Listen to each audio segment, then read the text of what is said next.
दुनिया की तमाम स्पेस एजेंसियां इस वक्त चांद का रुख करने पर आमादा हैं। चांद को जीतने की लालसा में नासा से लेकर चीन कदम आगे बढ़ा चुके हैं। हम चांद पर बड़ी बात बताने वाले हैं, लेकिन उससे पहले बात करते हैं उस धरती की जिस पर इंसान रह रहा है। वहां इन दिनों कोरोना के अलावा भी एक बवाल मचा हुआ है। कनाडा और अमेरिका जैसे ठंडे देश गर्मी से परेशान हैं, तो चीन के कई शहर भीषण बाढ़ से बुरी तरह से प्रभावित हैं। चीन के हेनान प्रांत में इस हफ्ते महज 3 दिनों में साल भर की बारिश हो गई। पिछले हफ्ते पश्चिमी जर्मनी और बेल्जियम के कुछ हिस्सों में विनाशकारी बाढ़ आई।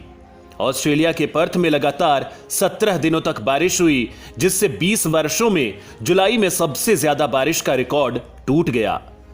लेकिन मूसलाधार बारिश ही बाढ़ का एकमात्र कारण नहीं है।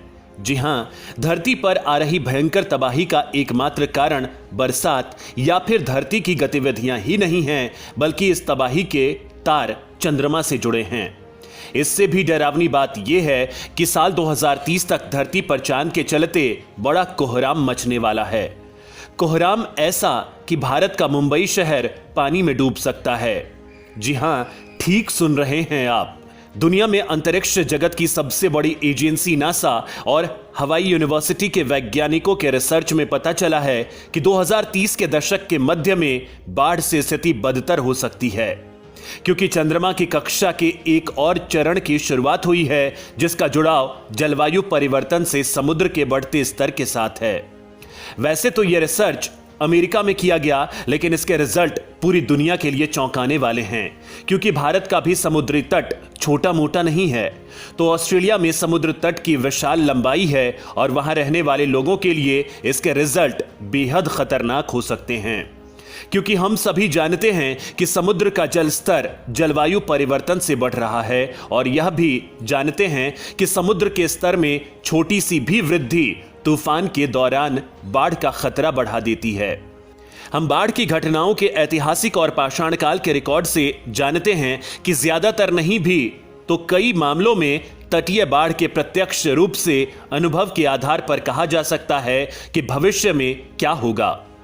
बाढ़ विशेष रूप से गंभीर होती है जब एक तूफान का उच्च ज्वार के साथ जुड़ाव होता है, और यहीं पर नासा और हवाई विश्वविद्यालय के नए शोध ने एक और खतरे की पहचान की। शोधकर्ताओं ने चंद्रमा की कक्षा में डगमगाने के 18.6 वर्षीय चक्र के चरण को देखा, जिसे पहली बार 1728 में पहचाना गया था। सूर्य के चारों ओर चंद्रमा की कक्षा समतल बिल्कुल नहीं है, बल्कि वास्तविक कक्षा थोड़ा ऊपर और नीचे दोलन करती है। एक छड़ी पर घूमने वाली प्लेट के बारे में सोचें, जैसे कि जब प्लेट घूमती है लेकिन ऊपर और नीचे भी घूमती है। चंद्रमा अपनी डगमगाती कक्षा के विशेष भागों में होता है, तो यह महासागरों में पानी को थोड़ा और ऊपर की तरफ खींचता है। इसका मतलब है कि 18.6 साल के चक्र के दौरान कुछ वर्षों के लिए उच्च ज्वार की तुलना में वे अधिक होते हैं। ऑस्ट्रेलिया में वे स्थान जहां ज्वार भाटे का दायरा सबसे अधिक होता है और जो डगमगाने से सबसे अधिक प्रभावित होंगे, वे प्रमुख जनसंख्या केंद्रों के करीब नहीं हैं। ऑस्ट्रेलिया के सबसे बड़े ज्वार मध्य क्वींसलैंड में हैं, पॉइंट के पास, और पश्चिमी ऑस्ट्रेलिया के किम्बरली क्षेत्र में डर्बी के पास ब्रॉड साउंड के करीब हैं। हालांकि कई ऑस्ट्रेलियाई शहरों के उपनगर हैं जहां तेज ज्वार के दौरान नियमित रूप से बाढ़ आती है। शायद पानी के साथ रहने का तरीका सीखना होगा। नीदरलैंड के पास इसका व्यापक अनुभव है।